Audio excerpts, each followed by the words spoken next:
Today we are going to show you underwater why this swim jig in this exact setup is something I never leave home without. While there are lures that are very job specific and excel in one area, the best lures anglers can always have with them at all times are the ones that hit every part of the water column and can be fished in any possible cover or structure you have in front of you.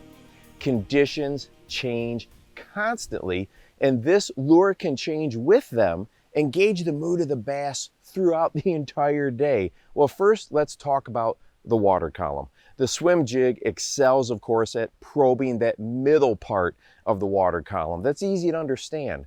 But not only can it be worked quicker and stay up in that top portion or fish in ultra shallow water, it can also be dropped and fished like a regular jig if needed.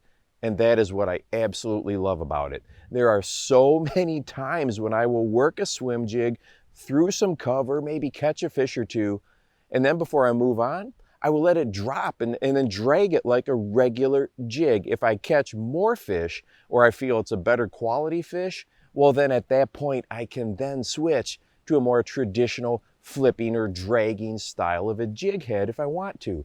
But I didn't waste any time tying on another lure or picking up another rod to check the area out. One lure, amazing versatility. Now, my next favorite characteristic of the swim jig is its ability to search water, but at a controlled speed. I always try to mimic a prey species that is vulnerable. Weak, sick, and wounded prey gets the instincts of bass going. With this lure, I can pulse it through the water as slow as I can without letting it sink and cover an amazing amount of water. It is such a great searching lure that it is extremely efficient. Now, the next reason I never leave home without this lure is the fact that its hookup ratio is extremely high. Fish just don't miss this lure very often. And for whatever reason, this one lure is responsible for more of those arm jarring hits than probably any other lure that I throw. I don't know why, but when a bass eats a swim jig, they destroy it. Now, as far as colors, I throw this bluegill pattern 99% of the time. And when I put this one down, I often go with a solid white or some other sort of a shad mimicking type of a look. Now, I often get asked, why do I rig the twin tail grub this way and not up on its side to more accurately imitate the side-to-side tail kick of a fish?